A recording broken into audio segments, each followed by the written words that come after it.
দেখুন কতটা পনির ভাপাটা সুন্দর হয়েছে। টিফিন বাটির মধ্যে দিয়ে পনির ভাপাটা অসাধারণভাবে বানিয়ে নিয়ে এলাম। কি করে বানালাম আপনারা দেখতে থাকুন। শম্পা কিচেন উইথ ভিলেজ ফুডে আপনাদেরকে স্বাগত। প্রতিদিনের মতন আবারও চলে এসেছি একটা রেসিপি নিয়ে। আজকে একেবারে সম্পূর্ণ নিরামিষভাবে আজকে রেসিপিটা করে দেখাবো। সবাই কিন্তু অনায়াসে খেতে পারবেন, যারা আমিষ খান না নিরামিষ তো খাবেন। আর আজকে বানাবো সবারই তো প্রিয় পনির, তাই নিয়ে চলে এসেছি বাজার থেকে পনিরটা কেটে নেব। আর যদি আমার রেসিপিটা ভালো লাগে তাহলে আমার চ্যানেলটা সাবস্ক্রাইব করে রাখবেন, পাশে থাকা বেল আইকনটা প্রেস করে রাখবেন, সবার আগে নোটিফিকেশনটা পেয়ে যাবেন। আর লাইক দিয়ে দেখে নেবেন বন্ধুরা। আমি পনিরটা কেটে নেব, তার জন্য একটা আমি ছুরি নিয়েছি, ছুরি দিয়ে আমি পনিরটা কেটে নিচ্ছি।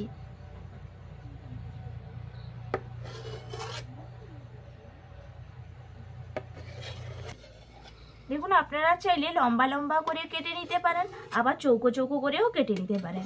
আমি চৌকো চৌকো করে কেটে নেব।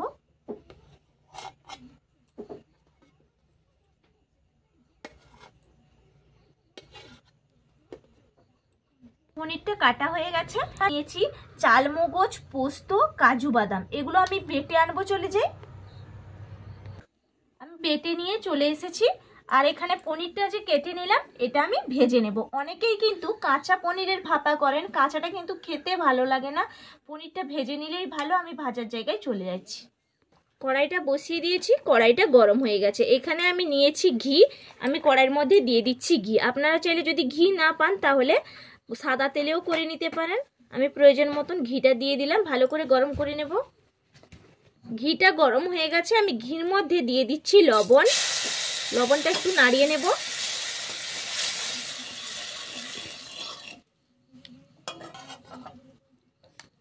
এরপর আমি দিয়ে দেব পনিরগুলো যে টুকরো করে রেখেছি, পনিরের টুকরো একটু নাড়িয়ে ভেজে নেব, হালকা করেই কিন্তু ভাজবো। দেখুন পনির ভেজে নিয়েছি, জাস্ট একটু কালার চলে এসছে, সেই সময় আমি তুলে নিচ্ছি। খুব একটা কিন্তু পনির ভাজার দরকার নেই, তাহলে শক্ত হয়ে যায়, খেতে ভালো লাগে না। দেখুন এখানে টিফিনেই ভাপাবো, এই জন্য একটা টিফিন বাটি নিয়েছি। সেই টিফিন বাটির মধ্যে আমি নিয়ে নিচ্ছি পনিরের টুকরোগুলো।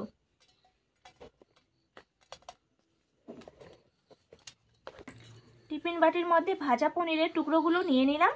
এরপর এখানে আমি নিয়েছি নারকলের দুধ। আগে থেকে নারকলটা চিপে আমি দুধটা বের করে নিয়েছি, নারকলের দুধটা দিয়ে দিলাম।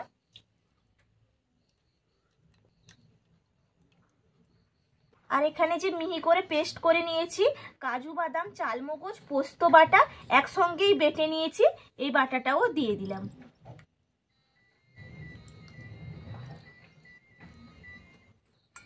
এরপর দিয়ে দেব কাঁচা লঙ্কা, মাঝখান দিয়ে চিড়ে নিয়েছি, কাঁচা লঙ্কা টুকরোগুলো দিয়ে দিচ্ছি।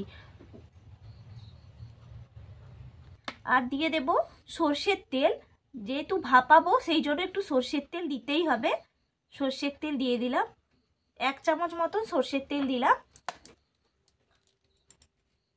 ভাজার সময় লবণ দিয়েছিলাম পনিরটা ভাজার সময়, এই জন্য সামান্য একটু পরিমাণে, আপনারা পরিমাপ অনুযায়ী লবণটা দিয়ে দেবেন। আমি লবণ একটু দিয়ে দিলাম, দিয়ে ভালো করে একটু মিশিয়ে নেব।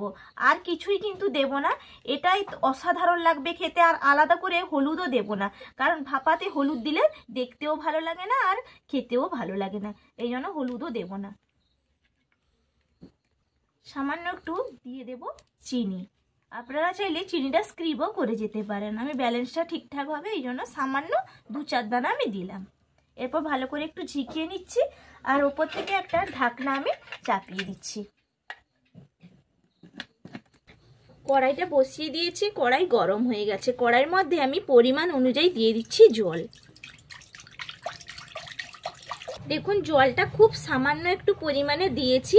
আর এখানে টিফিনটার মধ্যে যে পনিরটা সাজিয়ে নিলাম, আমি টিফিনটা বসিয়ে দিচ্ছি।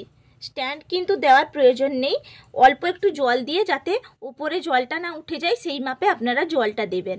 এরপর একটু ভাপানো হতে থাক।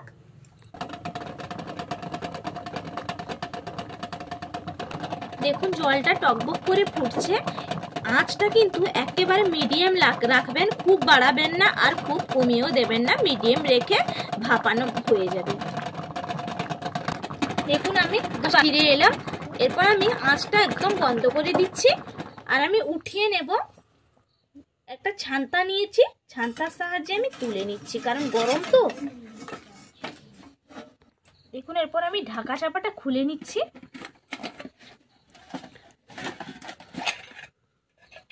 দেখুন কি সুন্দর হয়েছে, আর দেখতে অসাধারণ হয়েছে। কিন্তু একটা চামচ নিয়েছি, একটা প্লেটের মধ্যে নামাচ্ছি। দেখুন কি সুন্দর হয়েছে।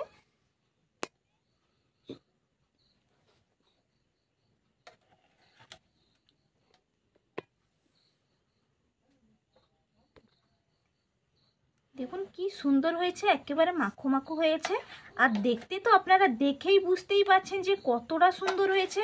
এইভাবে পনির ভাপাটা করবেন গরম ভাতের সঙ্গে, তো আর কথাই হবে না।